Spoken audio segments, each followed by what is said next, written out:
Hi, it's me again, I'm back. Hanya Allah yang tahu bagaimana perasaan aku sakit. Sakitnya perasaan aku ni. Siapa yang tahu siapa? Halo teman-teman, di video ini aku mau mengenalkan tentang kebudayaan yang ada di Provinsi Papua Selatan. Nah, sebelum kita masuk ke pembahasannya, aku mau memperkenalkan diri terlebih dahulu. Aku Desti Agnesia Christine dari 11 IPS 2. Pertama-tama yang mau aku bahas adalah Provinsi singkat Papua Selatan. Papua Selatan adalah salah satu provinsi di Indonesia yang telah dimekarkan dari Provinsi Papua pada tahun 2022. Ibu kota provinsi ini berada di Kabupaten Merauke, tepatnya di Kota Terpadu Mandiri KTM. Salariam terletak di distrik Kurik, sekitar 60 km dari pusat kota Merauke. Nah, selanjutnya yang mau kita bahas adalah kebudayaan fisik dari Papua Selatan, terutama alat musik. Beberapa contoh alat musik dari tradisional Papua Selatan yaitu tifa, kedua fu, alat musik fu memiliki banyak nama lain seperti tahuri dan korno. Ketiga guyoto, keempat amyon, kelima kecapi mulut. Itu beberapa contoh alat musik tradisional yang ada di Papua Selatan. Rumah adat yang ada di Papua Selatan yaitu rumah adat Gotat. Rumah adat Gotat ini ditinggali oleh kaum lelaki sejak remaja atau bujang sampai akhirnya menikah dan keluar. Yang kedua, rumah adat Oram. Adapun terdapat juga rumah-rumah keluarga yang disebut dengan rumah Oram Aha atau rumah kaum perempuan di sekitar rumah adat Gotat. Papua adalah daerah dengan makanan pokoknya mengonsumsi sagu. Sebagai contoh yaitu sagu sep. Lanjut ke menu berikutnya, ada ikan bungkus, makanan khas dari Papua yang salah satu ini mirip dengan pepes ikan. Bahan dasarnya ikan bungkus adalah ikan laut.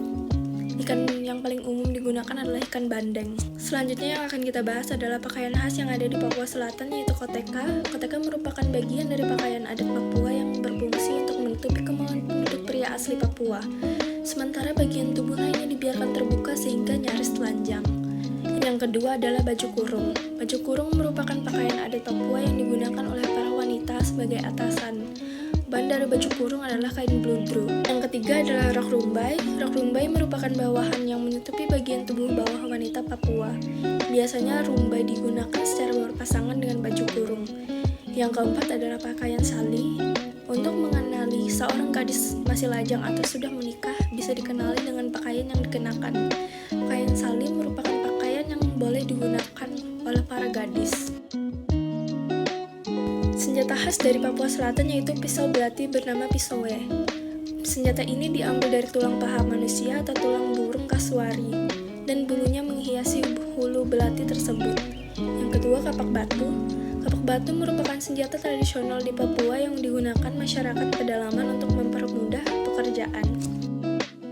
Sekarang kita akan membahas kebudayaan non-fisik yang ada di Papua Selatan yaitu upacara bakar batu atau ritual masak bersama-sama. Upacara ini merupakan tradisi di mana masyarakat Papua melakukan sebuah ritual masak bersama-sama. Yang kedua, tanam sasi.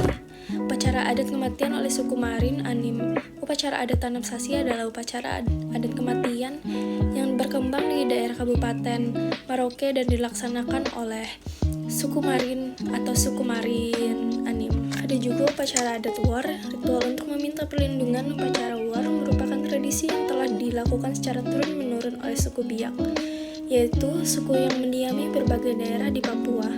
Upacara war dapat dimaknai sebagai upacara adat yang memiliki hubungan dengan kehidupan religius dari masyarakat suku Biak, sehingga segala macam aspek kehidupan sosial masyarakat suku Biak seringkali diwarnai dengan war. Dan ada juga upacara adat Papua yang cukup dikenal adalah upacara kematian oleh suku Asmat.